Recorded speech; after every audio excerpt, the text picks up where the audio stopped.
嗨，大家好，我是 CK。今天跟大家聊聊旅行街拍的时候应该要选择什么样的镜头与焦段。之前去了趟日本关西拍樱花，这次只带了腾龙的28-200这支变焦镜头。正常我旅行一定是一机多镜，几乎不会像这次只带了一个大变焦旅游头，还没有什么广角。因为这次行程是临时决定的，没有买托运行李，还顺便要买新相机，拍照会比较随意。天气跟樱花的状况也不怎么样，大多都是阴天，还遇到了大风雨。旅行的途中，樱花已经落了一小大半，所以拍照的成果也就不强求了。你目前看到的这组照片，是我上次在京都拍的樱花，几乎都是用定焦，主要是手动镜的 Contax G45 跟 Contax G90，还有自动镜的 Sony 55F1.8，还有 Sony 的85 1.8。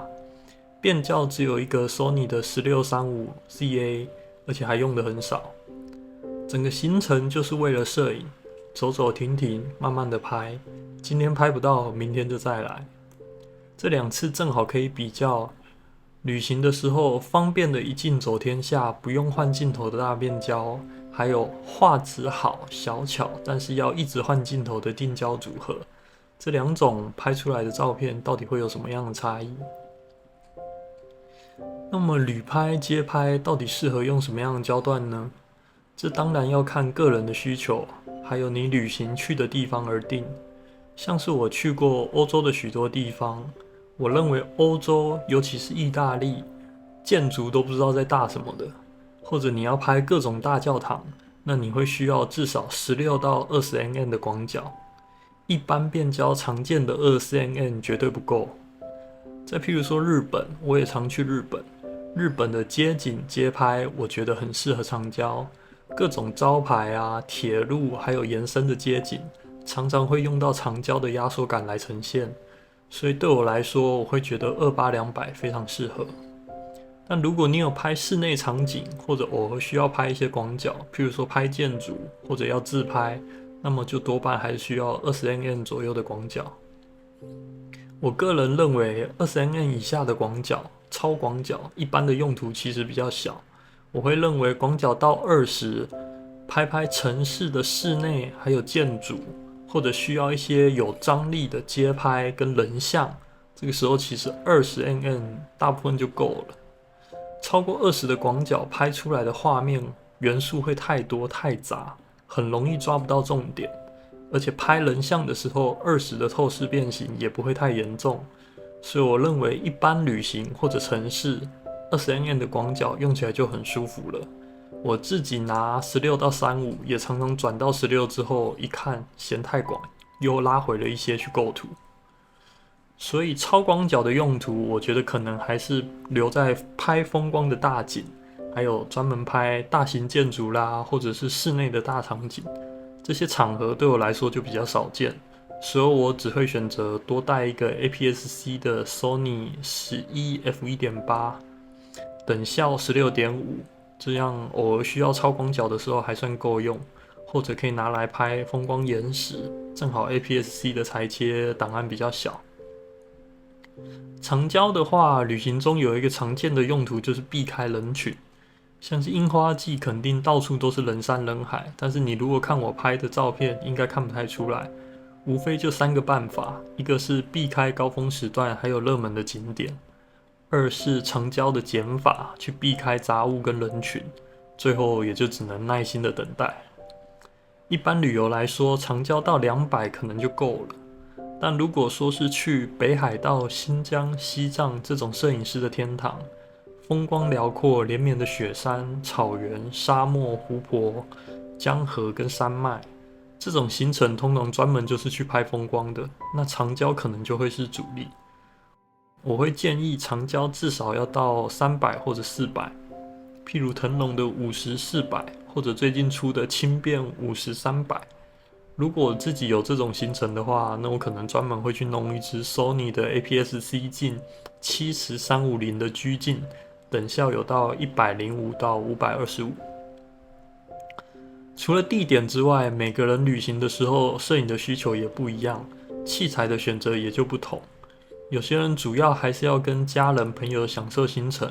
或者要带小孩大包小包，这个时候旅行本身的体验会更重要。那选择一机一镜或者一机两镜，甚至不可换镜头，像是理光的 GR 或者富士的 X100，有闲情逸致的时候再来拍就好。而有些人旅行就是背摄影包，然后变焦、定焦、脚架，甚至灯具都要带。没错，就是我。我如果旅行有要拍照，那就会花时间精力去好好的摄影，不介意牺牲旅行的体验。行程本身就是为了摄影，所以我的搭配一定是一机多镜，看当天的行程来组合带在身上的装备，但尽可能追求轻量化。所以以下的部分，我大3元就直接出局了。譬如说2070虽然很适合一机一镜挂机，但是因为我特别喜欢长焦，所以70即使开 APS-C 的裁切，105mm 对我而言还是太短。所以如果我去日本的搭配就会是28-200，再加上一颗腾龙的20-40 f2.8。28-200挂机万用，能够应付大部分的场景。剩下的一些需求，像是超广角、弱光、室内场景，还有甚至是星空，就交给20-40。20-40 f2.8 光圈还能够应付一些室内的弱光或者一些夜景，但虚化可能就不太够了。所以这个时候你还需要带上几颗大光圈的定焦，不管是要拍人像，还是需要呈现一些背景虚化的效果，还有就是拍夜景，或者有时候你想要轻装的出行，只装个定焦，轻便随身，或者是你想认真的慢慢拍，然后不介意换镜头，那么只带几颗定焦也不会太重。这样下来，我的旅拍焦段选择会是，以 Sony 系统为例，机身我会选 A7-4、A7C2 或者是 A7R 系列、A7CR 这种开了 APS-C 裁切、像素也还够用的机器。然后镜头的话，我会带2个变焦镜，一个是28-200挂机的万能旅游大变焦，而且能够带来长焦压缩感。光圈其实也算大，能够应付一些的弱光场景。然后另外就是20-40 f2.8，也是挂机的轻便街拍，而且能够应付广角，还有室内，还有夜拍，甚至应急的时候拍星空也可以。然后几支定焦的话，我会选择原厂的 Sony 55 f1.8，可以轻便的挂机，应付人像、虚化、夜拍都可以。然后长焦我会选原厂的 Sony 85 1.8，负责人像、虚化还有长焦的部分。最后就是 APS-C 的11 f1.8，这是以防万一需要超广的情况，如果你要拍建筑大景，还有风光岩石，然后而且还能够开积极防守阵来录影，还有 Vlog 的自拍。这样算下来，2个变焦、3颗定焦，总共5颗。视需求的话，你的定焦还可以少带1-2个，这样就只有3到4颗镜头。这个搭配的逻辑就是2个变焦覆盖尽可能多的焦段，满足旅行中各种你想要拍的主题，再配上1-2颗你最喜欢的定焦。因为我更喜欢长焦，而且觉得超广20就够了，所以我会这样选。但是还有很多的搭配 ，Sony 系统的好处就是你的选择非常的多。譬如说原厂的小3元轻便组合16-35 f4G， 再加上20-70 f4G。再随便搭配一颗大光圈的定焦，对我来说，这个组合主要问题就是不太好应付弱光，然后长焦跟虚化也不太够，这部分就要靠定焦来弥补。副厂的话，你也可以搭配腾龙的17-50 f4，再加上28-200，这个组合焦段覆盖非常大，而且你可以减少换镜头的机会，是非常方便的组合。或者是 Sony 新出的20-50 f2.8，然后长焦你可以搭配原厂的，譬如说70-200，或者腾龙的70-180，或者甚至是腾龙新出的那一颗50-300，这样子你就有大光圈或者更长焦段的覆盖，这都是一个很好的变焦搭配。再另外带上1-2支你喜欢的定焦就好，这些都是一样的搭配方式。以上我2支变焦的选择，其实不会害怕说有焦段的重复，譬如说像是28-200跟20-40中间28到40段就重复了。如果说28-200大概可以涵盖85%的拍照场合，而20-40的话，你加上 APS-C 裁切，其实大概能够应付40%左右的场合。这样子，如果行程预计在户外，就会挂28200；如果是预计在城市内的室内、室外逛街穿梭，那我就会挂20/40，这样就能尽量的减少换镜头的次数。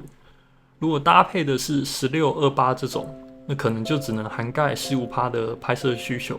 这样我就只有广角的时候得换上它，然后拍完随时又要换回来，这样就我不太喜欢。如果你就是只想要带一个变焦来挂机，